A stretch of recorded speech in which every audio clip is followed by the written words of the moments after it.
Akhirnya karena suka main musik, kita ngeband. Jadi main drum, Nova main bass. Kita ngeband, nggak terkenal. Tapi ya dari situ dapat uang juga, dapat uang lumayan gitu. Kalau di Bandung isi-isi pensi, terus ikutan festival band, juara 1 dapat 3 juta. Ya 3 jutanya dipakai buat bayar sewa lagi kan, habis gitu kan. Tapi ya nggak apa-apa. Tapi itu mulai belajar, oh ternyata saya masih sekolah bisa loh, masih uang sendiri. Nah, terus termotivasi lagi, oh ini selebgram lagi naik nih, pengen jadi selebgram gitu ya. Dikejar, nggak naik-naik followersnya, gitu, nggak ada yang follow, nggak ada yang penasaran. Terus cari kegiatan lagi, akhirnya pernah jadi announcer radio 1,5 tahun, jadi penyiar radio. Siaran radionya jam berapa coba? Jam 5 pagi. Jadi dari jam 5 pagi sampai jam 6 pagi itu siaran radio, jam 6 sampai jam 3 sore sekolah. Itu 1,5 tahun kayak gitu. Tapi alhamdulillah dari sana, kalau yang dari ngeband bisa buat nongkrong Sabtu Minggu, saya jajan-jajan lah ya. Kalau yang dari siaran radio, bisa lah buat beli bensin. Jadi habis siaran tuh bisa beli bensin sendiri ke sekolah gitu kan. Terus ya buat jajan-jajan warteg-warteg mau bisa gitu kan. Wah, bangga tuh ya, namanya anak sekolah baru ngasilin uang kan. Bisa nih ngasilin uang gitu. Tapi lama-kelamaan kami merasa kayaknya agak stuck di sana. Aduh bingung ini ngembanginnya gimana. Kita nggak bisa, pernah juga dulu bikin channel itu. Pernah bikin channel itu, tapi nggak laku-laku juga gitu. Terus akhirnya tertariklah sama teman di sekolah yang lagi jualan. Ini kok teman saya kok jualan terus kerjaannya, tiap hari bawa risol, bawa apa. Saya pikir tuh, nggak tahu dari zaman SMP tuh nggak pernah kepikiran kalau jualan tuh dapat duit. Kayak kamu ngapain sih jualan-jualan gitu, kayak emang dapat uang berapa? Ternyata pas cobain jualan, wah mantap gitu ya. Nah akhirnya dari sana kebetulan usaha pertamanya itu Zaki Noval itu banyak, ada 10 jualanan gitu. Salah satu yang paling menarik itu ada ini nih, snack-snack ini. Jadi snack-snack ini tuh kita modal Rp4.000, boy. Rp4.000 doang lah. Jadi karena pada hari itu nggak punya uang sama sekali, cuma punya 4.000, menantang diri sendiri. Karena Zaki Nova itu adalah tipikal orang yang suka menantang diri sendiri. Wah, saya punya 4.000, gimana caranya 4.000 ini bisa jadi 40.000? Gimana 40.000 ini bisa jadi 400.000? Bisa jadi 4 juta segala macam. Kepikiran kayak gitu. Akhirnya 4.000 ini dibeliin jajanan yang harganya 500-an. Teman-teman, mungkin aku nggak usah bilang brand, tapi teman-teman tahu ini pasti harganya 500-an.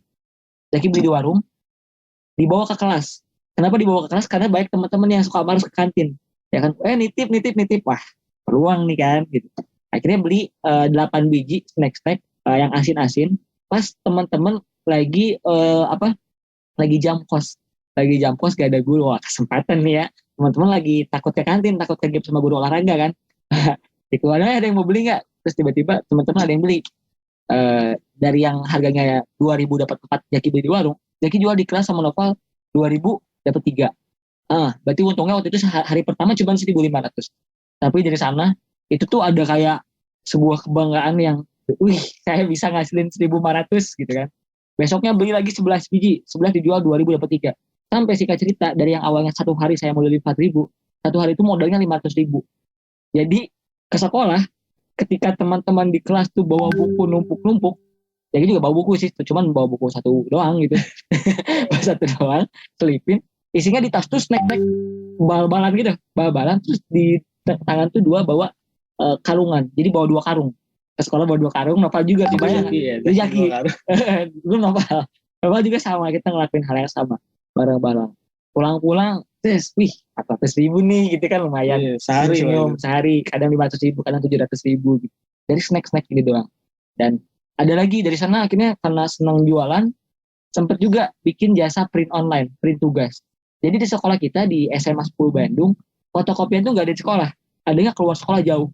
Terus kalau teman-teman di sana pengen ngeprint, harus izin dulu ke satpam. Terus akhirnya dari satpam bikin surat dulu buat ribet pokoknya. Karena ketemu lagi peluang, wah ini masalah nih ya. Ini gimana caranya saya bisa jadi ini sebuah solusi. Akhirnya jadi kumpulin sama Nopal, kumpulin teman-teman buat yang punya printer di sekolah. Oh ini yang punya printer siapa aja gitu. Gabung. Jadi bilang, mau nggak printernya, daripada kan kalau di sekolah di waktu SMA nitip dong print ini yang aku di printer kamu, saya nggak punya printer. Daripada kayak gitu, mau nggak dibisnisin gitu. Jadi biar sama-sama win to win, teman-teman bisa membuka jasa, saya bikinin platform. Jadi bikin platform print tugas menghubungkan antara orang yang punya printer sama orang yang nggak punya printer, gitu kan. Nah akhirnya di sana nggak Nova sangka ternyata bisnisnya bisa booming di sekolah. 3 angkatan semuanya ngeprint di fotokopiannya Jaki, fotokopian online. Jadi padahal bentuknya nggak ada gitu. Itu tuh Zaki sama Nova keinspirasi dari Gojek. Ketika Gojek menciptakan sebuah platform yang menghubungkan antara ojek online dengan orang-orang yang mau berangkat. Nah, Zaki Nova juga mikir menghubungkan antara teman-teman yang punya printer sama teman-teman yang nggak punya printer. Jadi sistemnya ketika hari itu ada biasanya zaman SMA tuh banyak tugas-tugas ngejilid tugas gitu, tugas makalah gitu kan. Nah, tugas makalahnya itu biasanya diminta sama guru kan sekolah ya sampai jam 3 sore. Nanti jam 3 sore sampai jam 9 malam tuh ada line ad-nya print-print lagi, ada Gmail-nya juga. Nah, orang-orang di sekolahnya Jaki itu bisa kirimin tugasnya ke sana, nanti ditampung sama Jaki. Jaki tampung tugasnya, pas malam-malam Jaki kirimin tugas itu ke partnernya Zaki yang ada di kelas itu. Misalnya, ini yang ngirim tuh dari kelas IPA 1, kelas tugasnya yang ini. Terus Zaki kirimin ke teman Zaki yang punya printer di IPA 1. Terus misalnya ada yang kelas 12 apa, Zaki punya partner sana, Zaki kirimin ke yang kelas 12 itu. Dan akhirnya sesimpel cuma ngirim-ngirim itu doang, cuma dari setiap transaksi dipotong 5%. Tapi kan jasanya terpercaya ya, oh ini mah terpercaya aman gitu. Punya si Jaki Nopal gitu, aman. Akhirnya berjalan tugasnya dan berjalan bisnisnya. Di sanalah baru pertama kali merasakan, wah ternyata gini ya kalau punya tim, ternyata gini kalau misalnya punya partner lah ya, punya karyawan gitu kayak gini. Dan di sana nggak pernah disangka uh, guru-guru tuh udah paling kenal sama yang kembar tuh pasti tukang dagang, pasti jualan, pasti cari duit lah gitu ya, sambil sekolah sambil cari duit. Nah, ada kejadian yang lucu juga. Jadi waktu SMA karena kita jualan snack-snack gini, jadi maruk gitu ya, kayak guru-guru ini kok semua dijual gitu ya, semua dijual, tapi mungkin ada respectnya juga pada saat itu. Akhirnya nggak boleh lagi jualan di sekolah, nggak boleh jualan di sekolah. Ya namanya kita cari duit, satu-satunya penghasilan dari sini kan, udah bilang sama bapak nggak akan minta uang lagi gitu kan. Akhirnya nggak punya duit, dan di sana sering banget pulang sekolah tuh motor didorong karena nggak ada bensinnya. Terus kalau misalnya di sekolah teman-teman jajan ke kantin ya, beli apa gitu ya, snack-snack, kita belinya kuartet 5 yang nasi sama tempe 5.000 berdua gitu.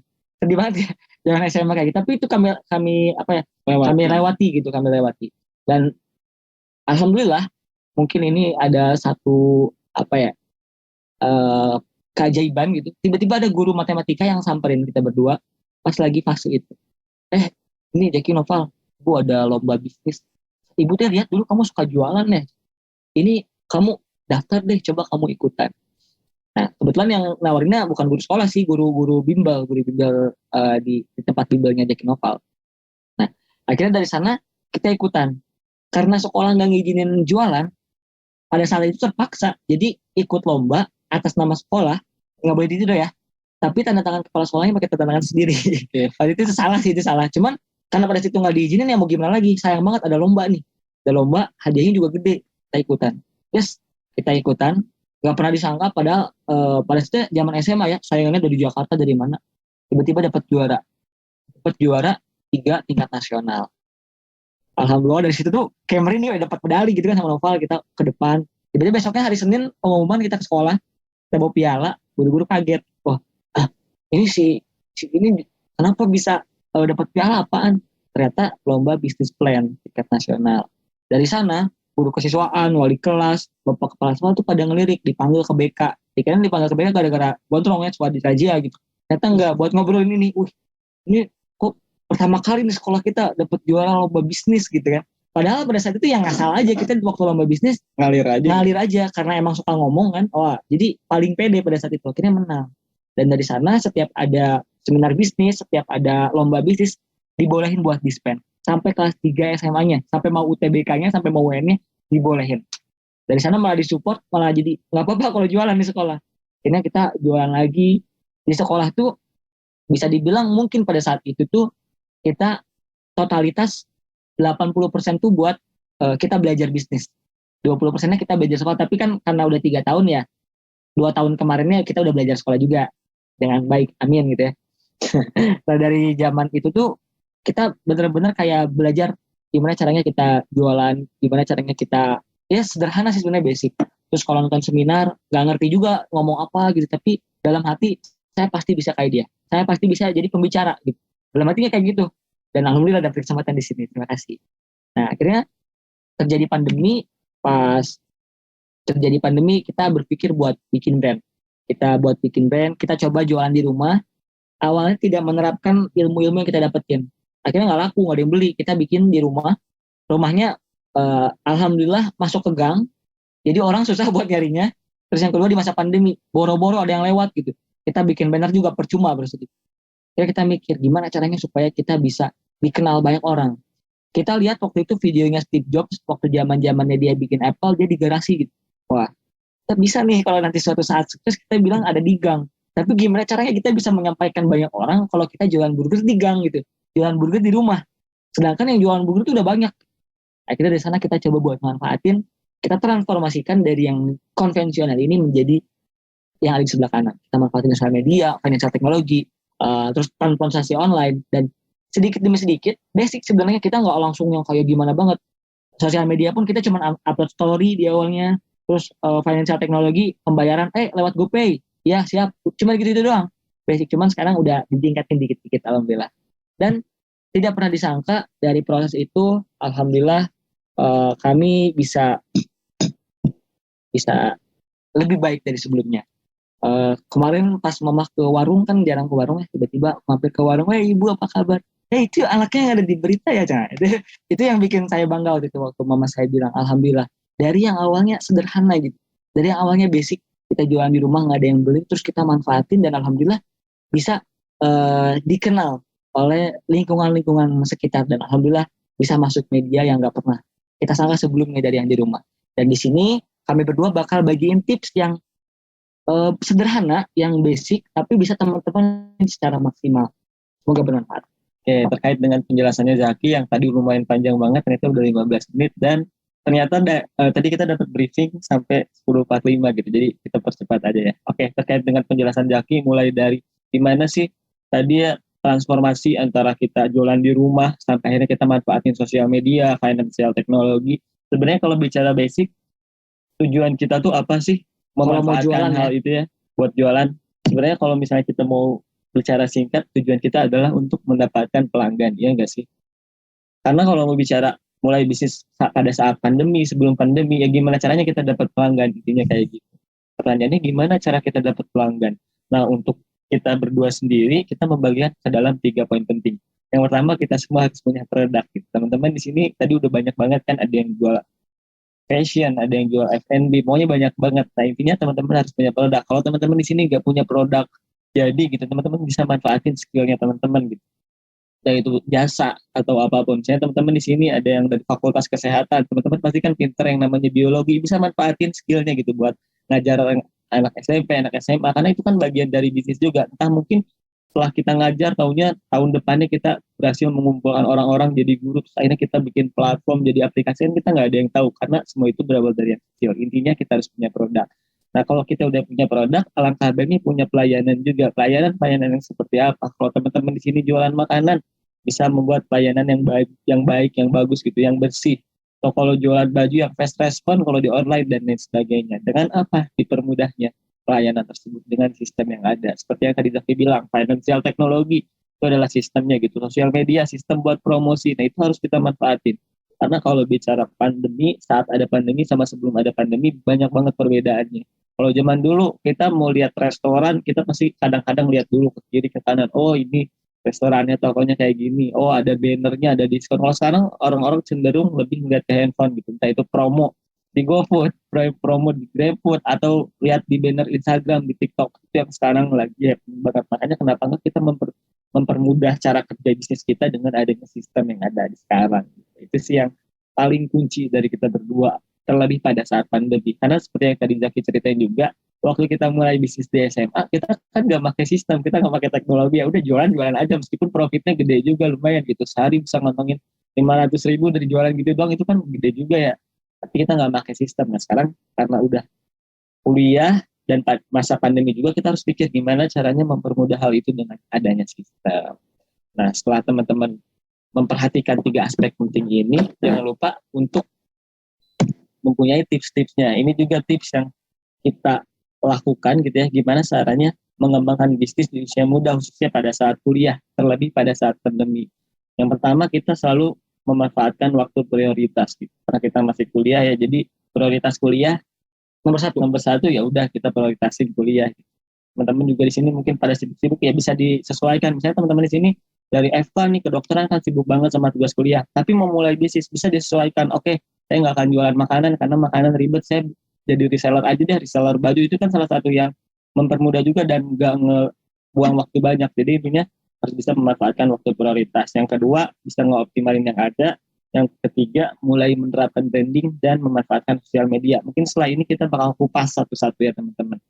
Nah, dari yang pertama, kita mau kasih tahu nih. Oke, bagaimana cara kita memanfaatkan waktu dan prioritas. Yang tadi saya sudah bilang, teman-teman bisa sesuaikan dan bisa ngeoptimalin waktu teman-teman. Kalau teman-teman di sini sibuk sama tugas kuliah, sama organisasi, bisa pilih produk yang mempermudah teman-teman. Karena kalau misalnya jualan makanan, kayak Zaki sama Nopal, kalau boleh cerita, dulu waktu kita buka Burger Chill, kita tuh ngegoreng ayam tuh sambil kuliah teman-teman. Karena kan kalau jualan makanan harus dadakan, harus enak, harus anget gitu. Jadi gimana pun caranya ketika konsumen datang, meskipun kita kuliah, kita harus ngeladangin gitu. Kalau kita jualan makanan, atau misalnya teman-teman di sini gak mau ribet kayak kita, bisa disesuaikan dengan produk yang teman-teman mau, atau disesuaikan juga sama passionnya. Kalau teman-teman di sini suka memperhatikan passion yang lagi passion yang lagi naik, misalnya teman-teman bisa jualan baju, teman-teman bisa jualan apapun yang ada kaitannya. Karena kalau misalnya kita menjual apa yang kita suka, otomatis kita tuh nggak perlu belajar lebih lama dan nggak perlu modal yang begitu banyak buat ngejalanin hal tersebut. Contoh, Zaki sama Nafa kenapa jualan burger? Karena itu kesukaan kita. Kita suka makan burger. Jadi ketika kita jual burger, kita udah tahu roti yang enak kayak gimana, daging yang enak kayak gimana. Jadi kita nggak usah percobaan banyak-banyak gitu. Bayang kalau pada saat itu kita jualnya kopi, padahal kita nggak suka ngopi. Otomatis kan kita butuh tester kopi yang banyak, mulai lagi dari nol, nyari supplier kopi, wah pokoknya ribet banget. Jadi alangkah baiknya disesuaikan dengan passionnya teman-teman. Dan lebih enaknya kalau misalnya kan kita jualan burger nih. Dulu kan suka beli burger ya. Udah tahu yang beli burger itu siapa? Karena kan kita ngantri gitu kan. Marketnya tahu. Ya tadi yang maksud novel yang kita nyobain rasa, kita kan udah tahu ketika ini mah rotnya udah pasti enak gitu. Ini mah pas nih. Kalau misalnya kita nggak ngerti, udahlah enak-enak kayaknya. Enaknya buat kita doang gitu ya. Terus contoh lain, misalnya teman-teman di sini cewek-cewek nih ya, suka skincarean. Emang udah hobinya sana gitu ya, suka apa gitu ya. Nah teman-teman bisa manfaatin itu buat jadi bisnisnya teman-teman, entah jadi sellernya, entah jadi apa, karena itu tuh pasti udah punya marketnya sendiri. Contoh nih, kita kan pasti yang cewek-cewek tuh pasti punya temennya, kamu pakai skincare apa gitu kan? Ini aku pakai ini. Belinya di mana? Udah beli di aku aja gitu. Kamu kok glowing banget? Iya ini aku pakai ini. Kalau kamu mau nih bisa pakai aku nih. Beli banyak dapat diskon kan enak ya. Coba bayangin kalau misalnya nih, sebenarnya nggak ada yang salah ya. Tapi kalau misalnya cewek tiba-tiba jualan spare part motor misalnya kan, yang biasanya skincarean di kamar tiba-tiba jadi dagang pelek gitu, atau misalnya jadi jualan apa, kan jadi nggak nyambung. Nggak ada salahnya Tapi malah jadi pusing sendiri kan, kayak aduh ini pelek yang bagus kayak gimana, terus ini spion apaan ini namanya kan pusing ya. Atau misalnya kalau yang cowok yang suka motor-motoran, kan bisa kita bisnis di bidang itu. Banyak kok, nggak harus jualan bannya, nggak harus jualan motornya, bisa jual kaos distronya. Karena kan kita udah suka San Morian, kalau di Bandung bilangnya, lo suka motor-motoran, wah ini nih yang bagus tuh distro, gambarnya kayak gini nih, bikin aja kayak gini. Kitanya juga jadi happy. Terus ketika teman-teman yang anak-anak motor juga, weh bro, bajunya bagus, beli di mana? Ini, gue jualan baju ini nih, keren, bisa nih diskon lo. Nah, kayak gitu itu maksudnya. Ya, jadi setelah kita memanfaatkan prioritas ini, jangan lupa untuk menerapkan branding juga, karena branding penting banget. Ini ada kaitannya juga sama masa pandemi. Kan kalau masa pandemi orang-orang tuh lebih condong buka HP, buka TikTok, buka Instagram. Kalau kita punya branding di produk kita, itu bisa nempel di otak, bisa nempel di di pikirannya konsumen kita. Nah, ini tuh cara-cara yang kita lakukan gitu. Di awal meskipun emang produk kita masih sederhana gitu ya, kita udah menerapkan branding. Teman-teman bisa lihat ada foto sebelah kiri sama foto sebelah kanan. Nah, di foto sebelah kiri kita tuh memanfaatkan branding meskipun pakai stiker biasa gitu. Meskipun kemasannya kita beli di warung-warung gitu ya, udah gitu cup minumannya pun masih sederhana, foto produknya masih pakai kamera HP gitu, terus pinjam kamera temen ya udah nggak apa-apa, meskipun masih sederhana, yang penting kita udah punya branding. Karena harga jual produk burger doang sama ada namanya misalnya burger chill, burger apa, otomatis harga jualnya bisa kita mainin kayak gitu. Punya Jadi value lebih lah. iya intinya punya value lebih. Terus ditambahin juga pakai paket bundling ya kalau kita biasa bilang. Kita manfaatin dua burger sama satu minum supaya kelihatan lebih menarik gitu ya. Akhirnya kita jual, sudah gitu kita upload sosial media. Nggak apa-apa. Meskipun brandingnya kecil-kecilan, masih sederhana, yang penting kita punya target. Oke, 3 bulan lagi branding kita harus lebih bagus. Dan alhamdulillah, perlahan kita perbaiki branding kita mulai dari kemasannya. Teman-teman bisa lihat, meskipun di awal pakai dus coklat sederhana gitu ya, mulai dari pre-order, kayak pre-order biasa, akhirnya kita kembangin, oke, 3 bulan berikutnya kita bikin kemasan full hijau biar bagus, kita ngepin berapa ribu pieces gitu. Udah kayak gitu, cup minumannya ada yang masih masukan, well, kalau mau brandingnya lebih bagus kayaknya kamu sablon cup minuman sama dikasih topping. Akhirnya kita kasih topping supaya harga jualnya naik, meskipun pada saat itu kita tambahinnya dikit aja. Udah kayak gitu foto produknya, well Jack, itu kamu udah keren nih kemasannya, rasanya udah enak, udah gitu pokoknya udah mantep banget, tapi foto produknya masih jelek nih. Kenapa nggak kamu bikin foto produk yang bagus? Akhirnya kita manfaatin relasi teman-teman kita gitu, teman SMP, teman SMA, yang mungkin sekarang udah pada jago foto, udah jadi fotografer, udah jadi selebgram. Akhirnya di sana kita saling ngasih benefit gitu. Oke, saya mau kasih produk saya ke kamu nih, nanti kamu boleh bikin konten sama produk kita, boleh dapat produk kita lagi bebas apapun yang kamu mau, yang penting kita dapat foto produknya. Akhirnya dari relasi itu kita menciptakan branding, teman bisa lihat. Terus udah gitu juga nih ada yang kelewat. Kita di sini mulai melakukan branding dari tagline-nya. Kalau misalnya orang-orang mungkin logo brandnya yang besar, kita di sini kemarin kita mikir, oh ya udah kalau tagline-nya besar itu bisa jadi branding juga, makanya ada tulisannya nggak cukup satu. Jadi ini salah satu strategi kita supaya bisa menghipnotis konsumen lah istilahnya. Jadi ketika misalnya mereka order di GoFood, di GrabFood, atau datang ke store, pas beli, pas makan, kok burgernya ini ya ada tulisannya nggak cukup satu, jadi pengen beli lagi. Itu adalah salah satu bentuk branding yang kita terapkan supaya konsumen kita bisa menikmati. Nah, kita menerapkan brand, jangan lupa melakukan inovasi produk gitu. Karena kalau misalnya brandingnya doang yang bagus, kemasannya kurang, otomatis nanti ya di konsumen pasti ikutannya tren-tren doang gitu. Nah, di sini pun kita selalu melakukan inovasi, teman-teman. Kita selalu melihat ada peluang apa sih di produk yang kita bikin. Jadi kalau kita boleh cerita, pada saat awal bikin burger kita ini cuma satu, teman-teman. Burger sama lemon tea yang tadi. Satu paket lah istilahnya. Begitu kita lihat nih, orang-orang pada sering beli, kira-kira yang sering beli umuran berapa? Oh, mereka tuh yang sering beli ternyata umuran mahasiswa sama SMA.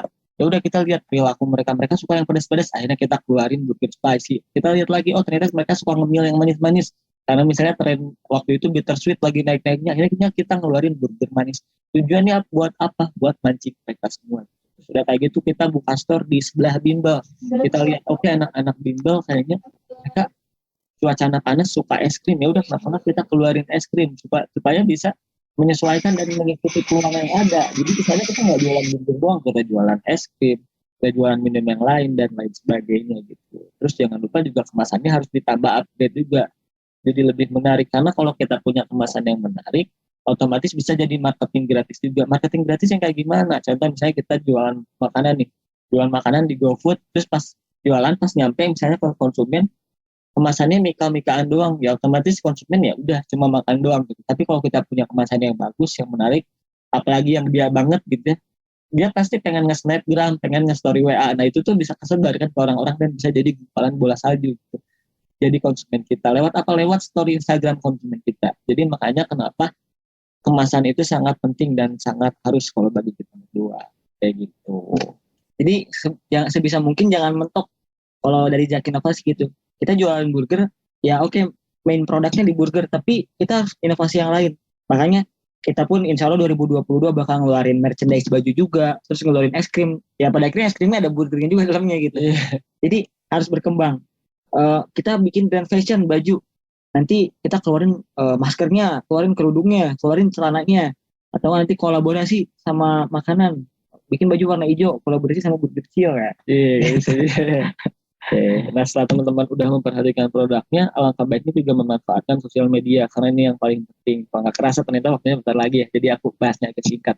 Nah kalau bicara soal sosial media, kita bagi menjadi dua, karena sosial media itu ada yang gratis, ada yang berbayar.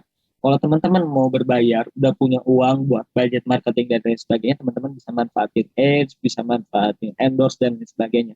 Tapi karena kita semua masih mahasiswa gitu ya, misalnya modalnya masih terbatas, teman-teman bisa ngelakuin apa yang kita lakuin. Apa yang kita lakuin? Promosi secara gratis. Karena menerapkan branding tadi, branding personal branding sih lebih tepatnya. Di sini kita benar-benar memulai Burger Chill tuh tanpa marketing sedikit pun, kecuali kuota ya. Kalau kuota pasti, karena kita pakai kuota. Kita tuh manfaatin sosial media yang ada Instagram, ada TikTok. Kalau di TikTok kita upload konten yang menurut kita bagian dari soft selling gitu. Kita upload di TikTok yang awalnya mungkin followersnya nggak ada, karena kita ikutin tren, alhamdulillah banyak orang yang suka dan bisa sampai kayak sekarang gitu, meskipun belum banyak-banyak banget. Terus kalau buat Instagram, karena pada saat itu kita belum bisa pakai ads dan lain sebagainya, ya kita upload yang kita suka aja gitu. Kita sesuaikan foto produk kita dengan feeds yang kita punya. Oke, produk kita warna hijau, feedsnya disesuaikan warna hijau gitu. Terus kita upload foto-foto yang lagi happening sekarang, foto-foto yang lagi kejadian sekarang. Contohnya misalnya sekarang lagi 17 Agustus, kita upload di Instagram Bukit Kecil. Kayak gitu, kita kasih edukasi tentang manfaat selada misalnya, atau manfaat roti dan lain sebagainya. Itu kita upload. Nah, kalau misalnya teman-teman bingung gimana cara ngeditnya buat Instagram, kita bisa pakai yang basic-basic dulu gitu, yang gampang-gampang. Entah itu kita pakai editor yang ada di HP, teman-teman bisa pakai Canva dan lain sebagainya. Yang penting teman-teman bisa ngoptimalin semua itu sampai akhirnya terciptalah portofolio Instagram yang bagus. Mungkin karena waktu sisa 20 menit, 2 menit ya, sorry, karena waktu sisa 2 menit, teman-teman bisa lihat nih, ada salah satu contoh video kita juga yang kita upload di TikTok, dan mungkin teman-teman bisa tiru juga, biar nggak ngantuk.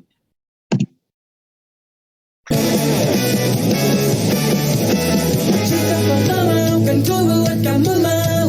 Jika kau tak cinta, kan ku buat kamu cinta. Tenang saja, pastikan kau jadi pacarku. Jika kau tak mau, kan ku buat kamu mau. Jika kau tak cinta, kan ku buat kamu cinta. Tenang saja. Oke, ini suaranya tadi ada nggak? Coba di chat. Jadi ini tadi pakai lagu CJR. Ceritanya ini soft selling sih kita. Aduh kok aman suaranya. Apa gimana? Aman ya? Oke. Jadi kita tuh Aman, sebetulnya iya. lebih ke storytelling sih, kita enjoy aja. Kita kan promosinya pengen pakai yang sederhana, yang basic. Jadi pakai handphone Zaki sama Noval, kita bikin konten. Ceritanya kan banyak cowok-cowok tuh kalau mau deketin cewek tuh bikin lagu atau enggak ngasih coklat gitu kan, mau ngasih bunga. Nah di sini tuh kayak gitu, mau deketin cewek dengan cara yang beda. Caranya gimana ya? Bikin burger kecil.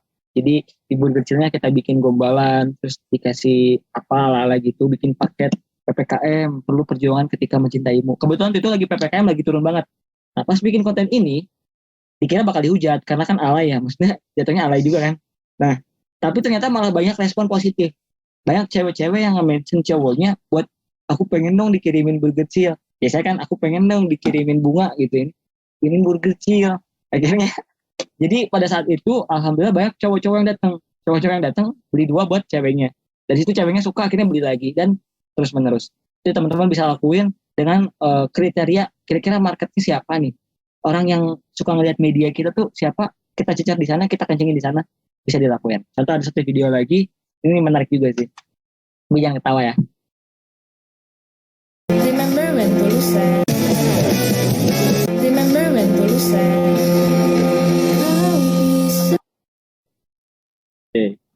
Salah mau di play aja tadi videonya atau gimana aja? Play aja deh, terakhir ya, last ya, video terakhir. Dikirain video yang Dinda tadi si Nova, salah, sorry. Remember when Tulus said. Patahkan kakiku, tapi tidak mimpi-mimpiku. Kau bisa lumpuhkan tanganku, tapi tidak mimpi-mimpiku. Kau bisa merebut senyumku, tapi sungguh tak akan lama. Kau bisa merubah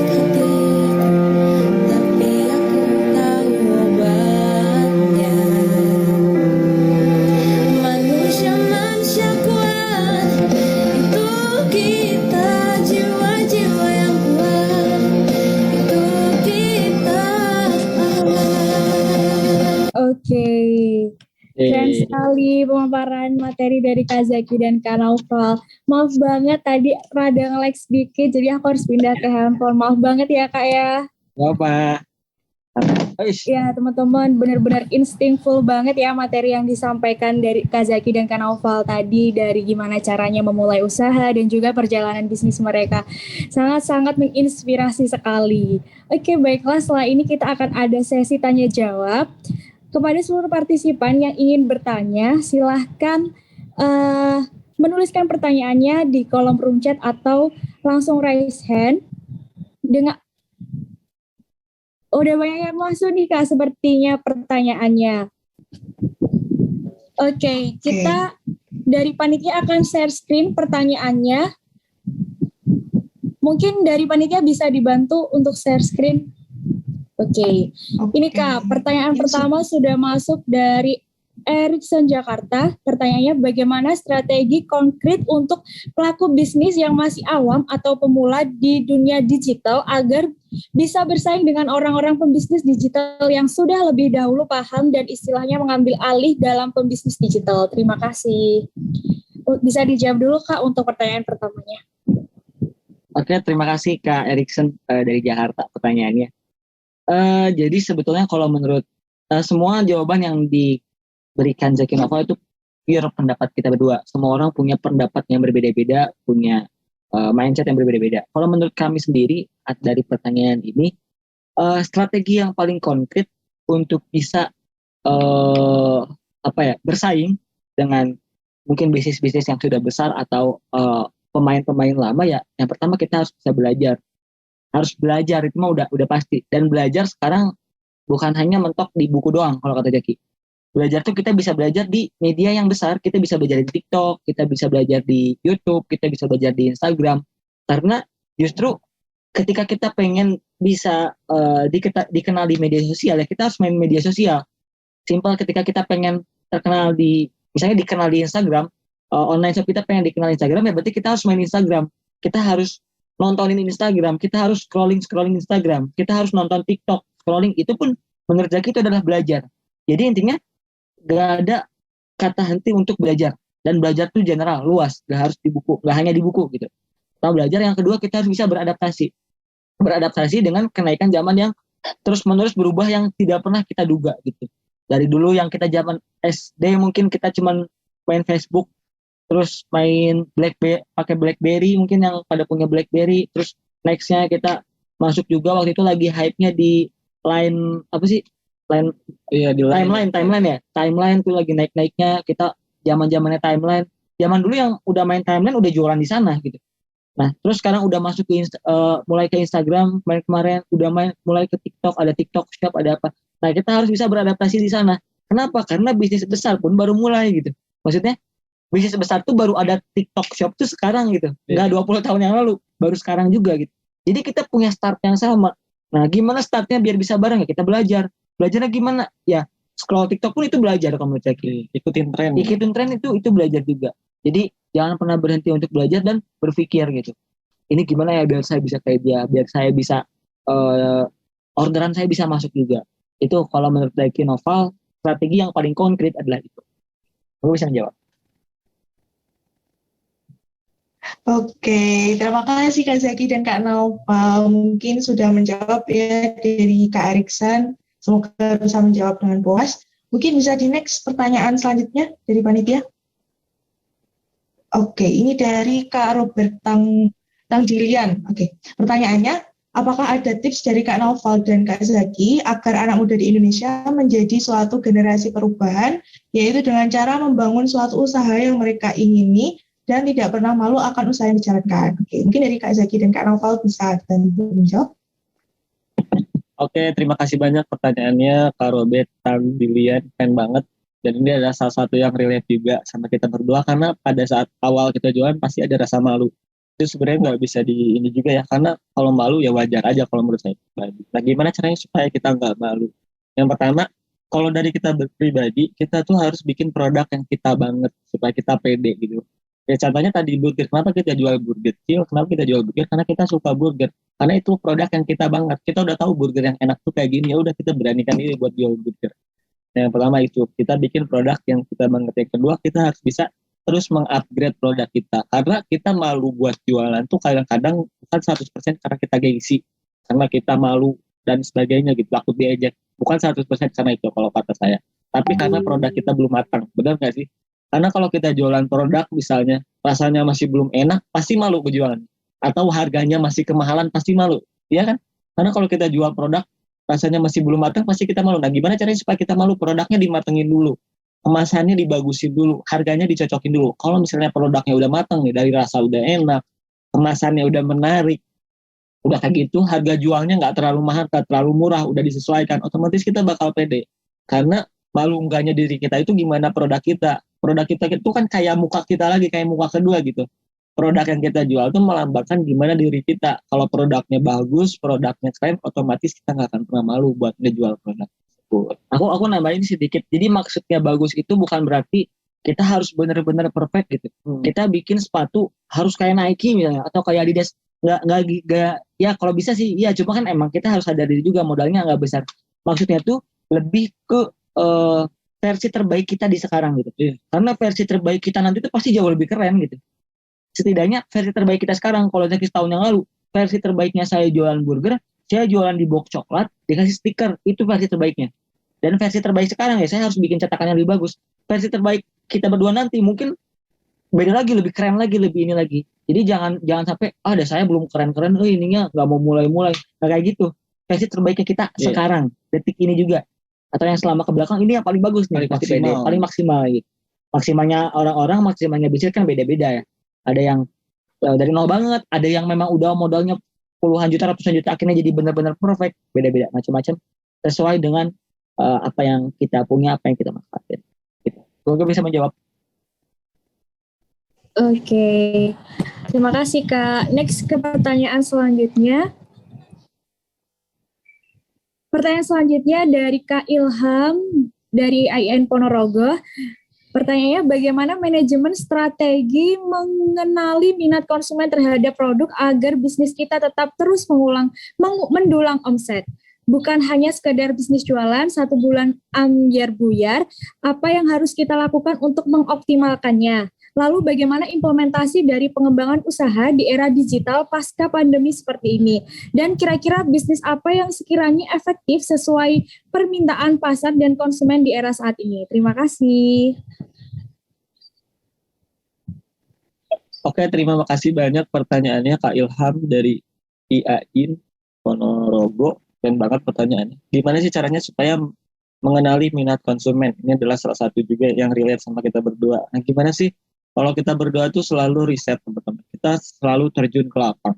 Itu yang selalu jadi kekuatan kita berdua gitu. Kalau boleh cerita, pada saat kita buka store juga, itu tuh kita kerja berdua, kita sendiri yang ngelayanin. Jadi di sana kita tahu kira-kira konsumen kita yang datang tuh kayak gimana. Terus yang mereka suka tuh apa. Misalnya kita keluarin 3 produk, ada burger yang manis, yang asin, sama yang pedas. Terus kita lihat konsumen yang datang, umuran berapa yang datang, dan paling banyak mana yang laku dari produk yang kita jual. Nah, itu kan kita mengenali minat konsumen kita. Oh, ternyata konsumen kita tuh banyak minat sama burger yang pedas. Nah, itu kita bisa kembangin burger pedas kita karena itu yang konsumen suka. Kalau kita berdua sih kayak gitu. Sebenarnya sesimpel kalau misalnya kita kita punya analogi ya. Analoginya kayak gini. Kita punya makanan kucing nih. Kita punya makanan kucing, kita lempar ke kolam ikan. Kira-kira ikan makan nggak? Makan. Kita punya makanan kucing, terus di depan ada peternakan domba, kita kasih ke domba, bakal dimakan apa enggak? Tapi makanan kucing ini ketika kita kasih ke kucing pasti langsung dimakan detik itu juga. Jadi sebisa mungkin sesuatu yang kita punya sekarang kita harus lihat kira-kira yang membutuhkannya siapa. Jangan kasih barang yang tidak sesuai dengan kebutuhannya mereka. Tapi benar, makanya harus ada belajar tuh benar. Misal nih kita punya dot bayi, kita tawarin ke bayi, ya nggak mau, nggak ngerti bayinya gitu kan. Makanya harus belajar dulu. Oh, dot bayi dijualnya ke ibu bapaknya, supaya nanti dikasihin ke anaknya, gitu kan. Jadi nggak selalu produk bayi itu buat kita jualnya ke bayi, ya enggak, jualnya ke bapaknya gitu, ke ibunya gitu. Atau enggak, contoh lagi, ketika misalnya kita jual perabot rumah tangga, kita apakah menyuguhkan ke anak SMA buat apa gitu kan. Jadi harus ke orang tuanya, jadi kita promosi ke orang tuanya. Atau contoh lain, kita pengen jualan apa ya yang suka dibeli anak SMA, misalnya tempat pensil tapi biasanya ada orang tuanya juga sih. atau lebih ke atau ya apa ya pulpen yang ada di fotokopian sekolah. Ya kita harus tahu ini jualnya harus apa. Oh di sekolah di SMA butuh sesuai dengan market. Jadi nantinya kita bisa mengenali minat dari konsumennya apa, terus bisa mendatangkan omset yang terus menerus. Kalau misalnya kita jual nggak sesuai dengan target ya boro-boro ada omset, yang belinya juga nggak ada. Gitu. Kita sesuaikan dengan analogi itulah. Lempar produk kita ke orang yang membutuhkan bisnis kita. Semoga bisa dijawab. Oke, terima kasih Kak Zaki dan Kak Naufal atas jawabannya. Sayangnya karena keterbatasan waktu, jadi kita cuma bisa menampilkan 3 pertanyaan tadi. Mohon maaf untuk teman-teman yang pertanyaannya belum sempat terjawab. Setelah ini kita mau ada apa lagi nih, Fa? Kira-kira?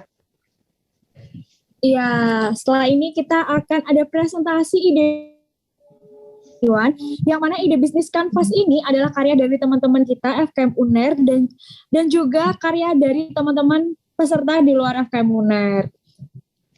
Iya, benar banget. Dan bisnis Canvas yang udah terkumpul di kita nih, ada banyak banget yang udah masuk. Alhamdulillah banyak yang ikut juga, ada yang banyak mau belajar bisnis juga.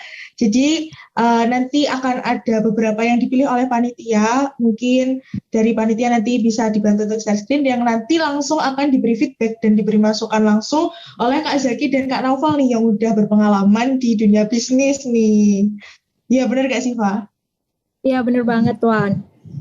Oke langsung aja, nggak usah lama-lama kita langsung ke ide bisnis Canvas yang pertama. Kepada panitia bisa di share screen. Oke, bisnis Canvas yang pertama ini dari Kak Idia Hadianti dari Universitas Hasanuddin dengan judul bisnis Canvasnya yaitu NutriKit. Nah, mungkin dari Kak Idia sudah bergabung dengan kami di Room Zoom. Terima kasih atas kesempatan yang diberikan. Oke, mungkin silakan Kak untuk mempresentasikan ide bisnisnya nih Kak. Nanti langsung dikasih feedback dan masukan oleh Kak Zaki dan Kak Naufal langsung nih Kak. Oke, baik. Silakan Kak. Jadi bisnis NutriKit ini merupakan singkatan dari bisnis nutrition catering, di mana bisnis ini merupakan usaha dalam bidang kuliner, yaitu catering. Namun di sini memiliki keunggulan dibandingkan dengan bisnis catering lainnya, di mana di sini kita bisa melakukan konsultasi gizi melalui aplikasi. Nah, kemudian ada pun fitur yang ditawarkan dalam aplikasi ini, yaitu kita dapat melakukan konseling dengan ahli gizi, dan juga terdapat pula fitur untuk mengetahui kebutuhan gizi kita sesuai dengan data yang diinput oleh pelanggan. Misalkan umur, berat badan, tinggi badan, jadi kita bisa mengetahui berapa kebutuhan sebenarnya untuk porsi kita. Kemudian kita juga bisa memilih menu yang ada di aplikasi tersebut sesuai dengan kebutuhan. Nah, setelah kita memilih menu yang direkomendasikan, kemudian kita mengirimkan makanan yang dipesan kepada pelanggan melalui aplikasi. Nah, selain aplikasi, bisnis ini juga dilakukan dengan melalui offline. Jadi kita bisa langsung datang ke hotelnya seperti rumah makan yang dapat didatangi secara langsung. Jadi untuk dalam memulai startup bisnis itu kita harus melakukan suatu permodalan bisnis model Canvas seperti ini, di mana terdapat 9 elemen. Yang pertama yaitu elemen customer segment. Nah, customer segment ini merupakan elemen pertama di mana kita dapat menentukan segmen pelanggan yang akan menjadi target bisnis kita. Nah, adapun customer segmentnya yaitu semua kalangan dan umur, makanan sesuai dengan berbagai macam penyakit atau diet, kemudian pecinta makanan bergizi, dan restoran maupun delivery. Nah, kemudian elemen yang kedua yaitu value proposition. Di sini yaitu kita membahas mengenai keunggulan produk kita yang memberi manfaat bagi konsumen, seperti pemilihan bahan pangan organik, bahan makanan segar, dan pengolahan makanan yang lebih sehat. Kemudian yang kedua yaitu menyediakan makanan berdasarkan dengan penyakit tertentu. Kemudian memiliki aplikasi khusus yang dapat melakukan konsultasi sebelum memesan makanan. Kemudian melayani delivery maupun memiliki outlet maupun restoran. Kemudian elemen yang ketiga yaitu channel. Di sini terdapat beberapa media yang digunakan untuk menginformasikan produk yang akan kita jual. Jadi kita bisa melakukan pemasaran melalui brosur, pamflet, media sosial seperti Instagram, Facebook maupun WhatsApp. Dan juga melakukan sistem delivery seperti Gojek, Grab maupun ojol lainnya. Kemudian elemen yang keempat yaitu revenue stream atau sumber pendapatan. Di sini pendapatan kita berasal dari jasa konsultasi gizi dan hasil penjualan catering makanan sehat untuk berbagai macam penyakit di NutriCare. Kemudian elemen yang kelima yaitu key research atau sumber daya, di mana di sini berbagai sumber daya yang kita butuhkan yaitu yang pertama hak paten merek NutriCare, kemudian ahli gizi, koki, customer service, petugas untuk menata dan menyiapkan makanan. Dan kita juga membutuhkan fotografer untuk makanan. Kemudian yang ketiga yaitu kita membutuhkan aplikasi dan alat elektronik seperti handphone, laptop, kamera, modem, kuota data maupun wifi. Kemudian kita juga membutuhkan peralatan makan, meja dan kursi. Kemudian peralatan dapur untuk memasak, packing, dan modal pribadi. Kemudian elemen yang keenam yang kita butuhkan yaitu customer relationship, yaitu hubungan dengan pelanggan. Jadi kita bisa memanfaatkan platform seperti media sosial, aplikasi khusus, maupun hotline untuk berinteraksi dengan pelanggan. Nah, kemudian yang kedua itu kita bisa melakukan memberikan diskon kepada pelanggan maupun promo-promo menu di hari tertentu. Nah, kemudian elemen yang ketujuh yaitu key activities atau aktivitas yang dijalankan. Jadi di sini kita ya. Mohon maaf memotong karena waktunya terbatas, jadi mohon maaf waktunya sudah habis untuk presentasi. Nggak apa-apa. Ya, mohon maaf ya Kak Idia dipotong. Ya. Oke, mungkin dari Kak Naufal dan Kak Zeki, karena tadi udah melihat ini bagus sekali ya bisnis kanvasnya, mungkin ada masukan atau ada feedback dari Kak Naufal dan Kak Zeki ini.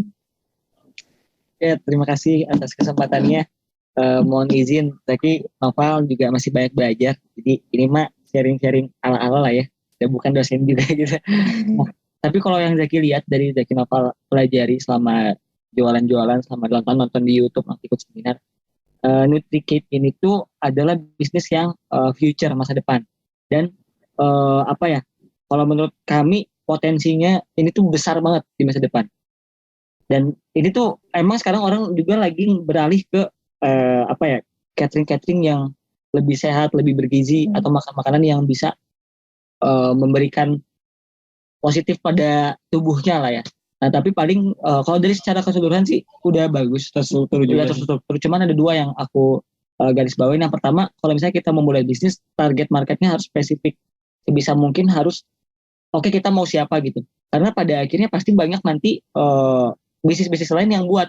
Baik yang buat, target marketnya buat perempuan. Yellow Fit Kitchen misalnya buat siapa. Jadi kita harus benar-benar spesifik. Jangan terlalu general. Kalau terlalu general nanti kita bingung. Pas kenapa ya ini yang ordernya nggak ada gitu, bingung. Kemarin anak kecil, sekarang nenek-nenek, besok nggak jelas gitu. Tapi kita harus benar-benar spesifikasiin karena nanti berpengaruh ke packagingnya, terus ke menunya gitu. Kalau terlalu ngambil banyak, modalnya juga besar.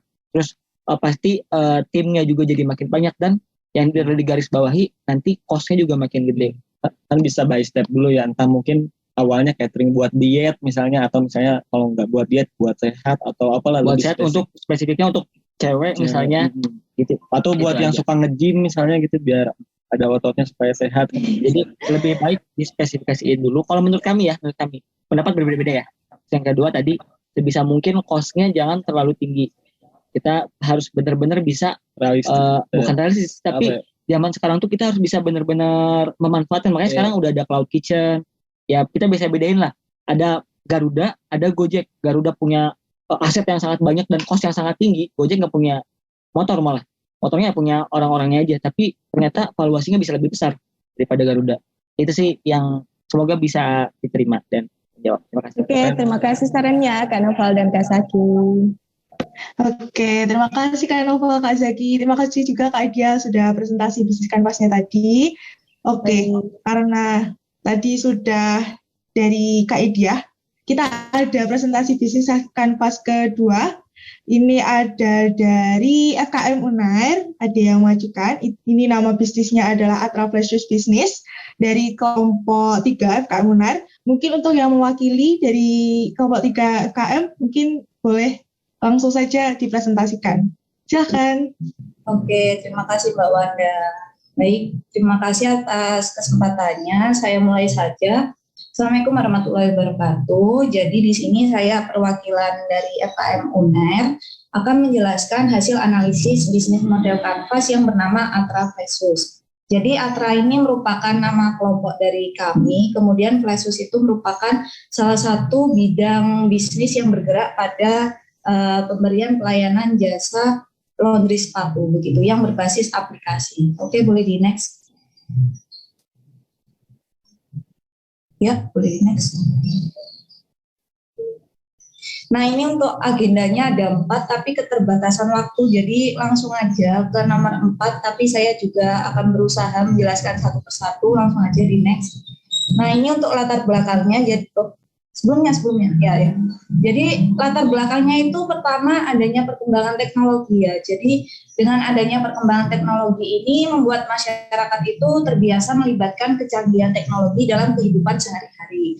Nah, hal ini yang menjadi dasar kami untuk bisa berinovasi, menciptakan aplikasi yang tujuannya untuk memberikan pelayanan jasa laundry sepatu itu tadi. Terus juga mengingat dengan aktivitas penduduk yang semakin hari itu kian sibuk, jadi peluang dari bisnis kami itu sangat tinggi begitu. Jadi itu untuk latar belakang, dan tujuannya itu secara garis besar juga akan memudahkan transaksi pelanggan untuk mempublikasikan jasa yang ditawarkan dan memperluas pasar. Oke, boleh di next. Nah, ini untuk gambaran sama seperti yang saya jelaskan tadi, bahwasanya Flassus ini merupakan suatu aplikasi yang bergerak pada pelayanan laundry sepatu. Untuk sistemnya sendiri itu pertama customer harus mendaftarkan diri, kemudian mereka dapat melakukan transaksi laundry secara online pada aplikasi tersebut. Selanjutnya, customer juga dapat menjelaskan rincian sepatu dan bisa juga request cara pencucian apabila memang diperlukan. Dan nantinya customer juga bisa memilih jenis sepatu apa yang akan mereka laundrykan. Ini kan kayak bidang bisnisnya bergeraknya ke online gitu ya. Jadi mereka tidak perlu repot-repot datang ke outletnya, melainkan kita juga menyediakan jasa, yaitu jasa antar jemput. Boleh next. Nah, selanjutnya untuk mendirikan suatu bisnis, alangkah lebih baiknya kita harus mengetahui kondisi lingkungannya dengan melakukan analisis kondisi lingkungan. Salah satunya itu ada SWOT. Oke, boleh next. Nah, ini untuk SWOT-nya ada beberapa yang tidak bisa saya sebutkan satu persatu, mungkin bisa dilihat sendiri-sendiri ya. Oke, boleh next. Nah, ini untuk analisis bisnis model kanvasnya. Oke, next. Untuk yang pertama itu ada customer segment, target sasarannya itu ada karyawan kantoran, pelajar, mahasiswa, ibu rumah tangga. Segmentasi lokasinya itu ada di Surabaya dan sekitarnya. Segmentasi psikografisnya itu nanti ditujukan untuk kelas sosial ekonomi menengah ke atas. Terus untuk manfaatnya itu dapat menghemat tenaga serta waktu berharga para pelanggan. Untuk channelnya sendiri itu nanti kita akan menggunakan fungsi media sosial dan aplikasi Flassus.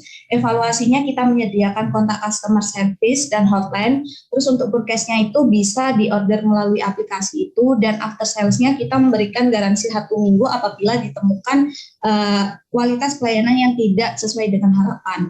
Untuk customer relationship-nya kita akan memberikan pelayanan yang baik dan tepat waktu dalam menyelesaikan orderan pelanggan. Ini untuk value proposition-nya, yang pertama itu bisnis kami itu menawarkan harga yang relatif murah, ya dimulai dari 20.000 hingga 30.000, sehingga mereka bisa melakukan laundry sepatu ini dengan harga yang murah itu tadi. Terus juga tentu praktis dan mudah, hasil cuci sepatunya itu yang bersih, dan metode pembayarannya itu yang bervariasi. Untuk aktivitas utamanya itu ada desain aplikasi, produksi, quality control, marketing, dan finance. Untuk sumber daya utamanya, oh iya, ini dipotong karena waktunya sudah selesai.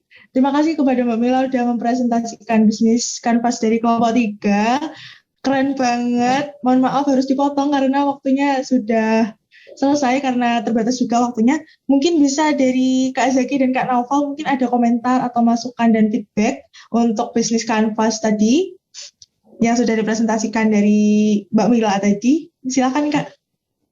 Oke, jadi dari 2 BMC tadi sebenarnya dua-duanya sama-sama keren, luar biasa. Apalagi yang ini tadi bukan cuma BMC ya, ternyata itu maksudnya ke pitch deck juga kasihkan ada penjelasan lainnya. Jujur keren banget idenya, cuma kalau mau ngasih sedikit masukan mungkin terlalu terlalu general sebenarnya ya. Jadi nggak lebih ke apa ya? Kalau kata Zaki, pendapat Zaki ini tuh bisnis yang terlalu berada di red ocean. Jadi kita harus bisa merasakan juga. Misalnya ketika kita ditanya, misalnya kita anggap aja kita konsumennya gitu. Apakah kita membutuhkan itu atau bahkan seperlu itu dengan adanya sebuah platform itu? Kalau kata Ahmad Zaki yang punya Bukalapak namanya startup itu pasti high risk, tapi marketnya juga besar, bisa berpotensi. Nah, permasalahannya itu benar-benar bisa membantu permasalahan orang apa enggak gitu. Nah, aku sih kalau misalnya tadi sempat baca juga sih pas di BMC-nya ternyata bukan hanya laundry sepatu ya, tapi bisa repaint juga, bisa apa. Nah, itu sih udah cukup bagus. Cuman sebisa mungkin kita harus bisa bertanya sama diri kita sendiri juga, sama orang-orang yang ada di sekitar kira-kira membutuhkan hal tersebut atau enggak. Terus kita harus lihat juga kira-kira pesaingnya tuh adanya di mana aja. Coba cari di Shopee, di Tokopedia ada jasa seperti itu juga apa enggak. Apakah nantinya lebih simpel, apakah nantinya itu lebih baik. Terus kita juga harus ngaca. Oke, tadi dengan harga sekian, kira-kira benarkah kita bisa memberikan pelayanan seperti itu? Bisa memberikan sesuatu yang bisa berdampak baik gitu. Cuman ya itu mah baik lagi nanti di lapangan. Jadi yakin sih kalau misalnya dari slide-nya, dari ininya bakal keren sih. Cuman mungkin insight sedikitnya tadi ada di sana.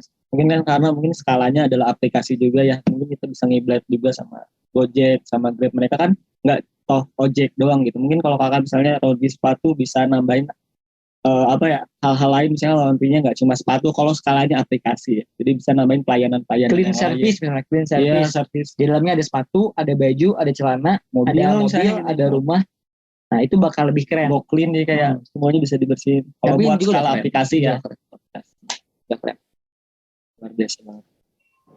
Oke, terima kasih buat Kak Zaki dan Kak Naufal atas masukannya. Dan juga tadi kita udah mendengarkan pemaparan dari presentasi bisnis Canvas yang juga keren-keren banget. Namun sayang sekali hanya 2 yang bisa presentasi karena keterbatasan waktu, dan juga ini menutup sesi pertama workshop pada pagi hari ini. Terima kasih kepada Kak Zaki dan Kak Naufal yang telah memberikan sedikit ilmunya kepada kita semua, dan juga kita ada sedikit kenang-kenangan dari panitia THS buat Kak Zaki, Kak Naufal berupa vandel. Mungkin panitia bisa dibantu untuk share screen vandelnya.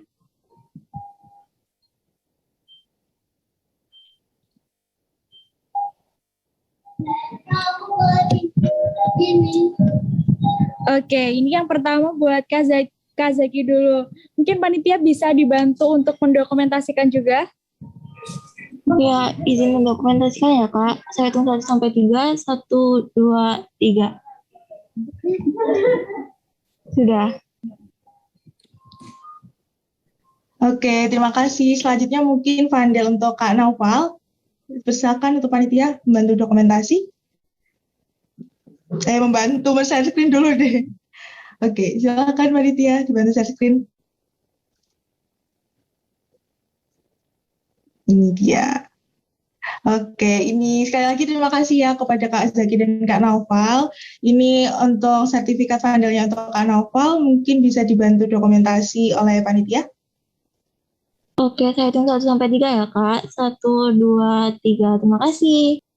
Oke, terima kasih Kak panitia kesempatannya atas pertemuannya. Mudah-mudahan kita bisa bertemu di lain waktu. Pasti seru banget, soalnya lihat respon audiensnya seru-seru. Depannya juga banyak banget. Pada senyum-senyuman, seru. Sampai jumpa di lain waktu. Terima kasih. Sampai jumpa Kak. Terima kasih atas ilmunya. Terima kasih banyak Kak Zaki dan Kak Naufal. Semoga lancar terus usahanya. Ini ada yang banyak yang komen juga. Terima kasih Kak Zaki dan Kak Naufal. Terima kasih. Semoga lancar. Terima kasih Kak Zaki, Kak Naufal atas pemaparan materinya hari ini. Mungkin dari Kak Zaki dan Kak Naufal, kalau ada acara lain mungkin dipersilakan untuk meninggalkan room. Terima kasih Kak. Nanti jangan lupa dicek Instagram Burger Chill, kita bakal Spider Kit Kat, jadi kita bakal giveaway Cat Spiderman, sepertinya mau nonton ya. Oke, siap Kak. Kita ikutan Kak. Assalamualaikum. Oke.